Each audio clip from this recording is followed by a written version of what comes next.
On t'a déjà puni à l'école pour avoir fait une crasse à un camarade, alors que lui t'avait fait bien pire. Et en plus ce chien, il a rien eu. T'as rien eu ce chien. Dans ces moments-là, t'as juste envie de te venger, en laissant derrière toi tout ce qui te rend bon. Mais si tu te venges, seras-tu un vilain? Imo, je pense pas.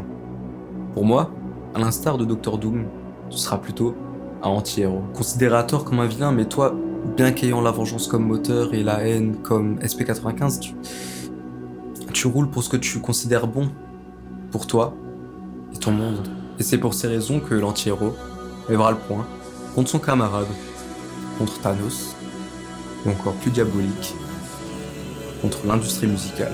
Tout ça, on peut le raconter avec des mots, ou alors, on peut juste porter un masque.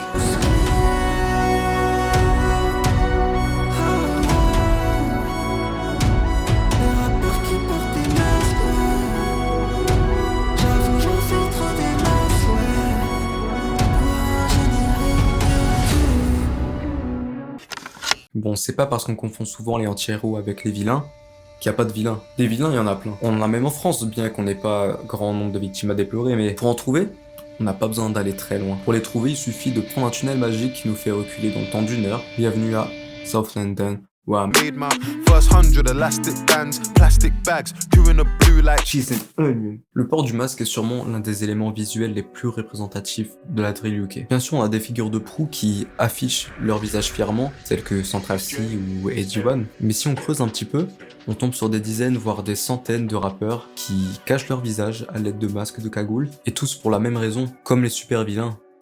Ils cachent leur vraie identité. Fruit de la délinquance londonienne, ils volent, tuent, poignardent, vendent et racontent tout ça froidement dans leurs sons, en donnant parfois même les noms des victimes, ainsi de la façon dont ils ont mis une balle dans leur tête ou une lame dans leur cœur. Alors forcément, ils prennent leur disposition pour éviter la prison ou la mort. J'porte un putain de masque, assassin rappeur. Tout noir vêtu comme les pasteurs. Ce chien osé un smoke, pas la vapeur. Reste la poche, plus aggravant des facteurs. Faut pas qu'on me reconnaisse, j'suis masqué, yeah. J'suis londonien, j'suis pas marseillais, yeah. Déchire les up et le croqueur.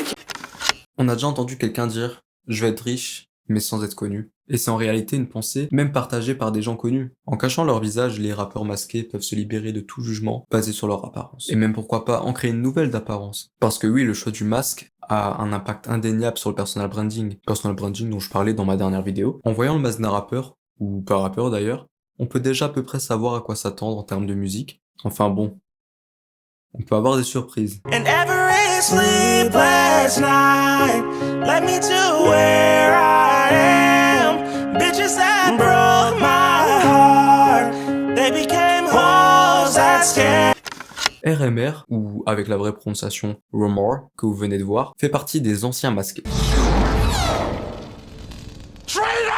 Parce que oui, depuis peu, il a révélé son vrai visage, un peu comme Scar-Lord il y a un peu plus longtemps. J'avais vu que plein de gens avaient été super déçus qu'ils abandonnent un grand symbole de leur identité. Un peu comme quand La Fouine avait coupé sa barbichette, ou quand Caris n'est pas resté hardcore jusqu'à sa mort. Mais est-ce qu'on peut vraiment en vouloir aux gens de critiquer les choix des artistes, même quand ces choix ne sont pas musicaux? Parce qu'après tout, une barbichette ou un masque, a priori ça change rien à l'oreille. En soi, le masque, c'est un symbole fort. Il est donc tout aussi fort de l'enlever. Et non, bien que ça ne puisse pas plaire à tout le monde, il n'y a pas que la musique qui compte. Alors La Fouine, relaisse pousser ta barbichette, et on viendra te réécouter.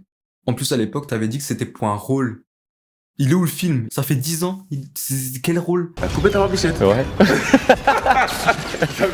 Non, j'ai obtenu un petit rôle sympathique au cinéma. Et donc il a fallu que je coupe la barbichette. Et je l'ai fait direct, avec plaisir. Tu vois, c'est un bon rôle. Après 10-15 ans de carrière, j'espère être dans le cœur de mes fans bien plus qu'une barbichette. Ouais, quand même. Et effectivement, presque tous ces traîtres ont flop juste après. Mais je sais pas, je peux pas totalement en vouloir à un rappeur masqué de se démasquer. Peut-être que juste il ne voulait pas mourir dans l'anonymat.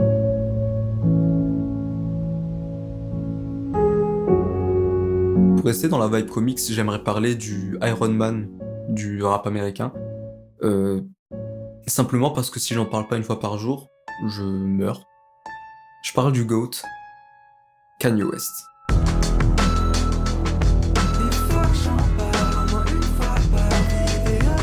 Bah oui, il est milliardaire. En tout cas, il a été controversé. Il fait partie des plus forts. Il regroupe les Avengers à chaque album.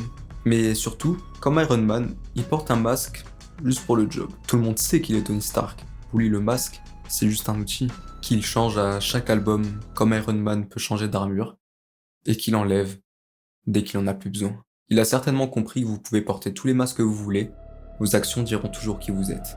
L'arbre peut être reconnu par ses fruits. On porte tous des masques. À vous de voir à quoi ressemble le vôtre. Et pour finir, voici à quoi ressemble le mien.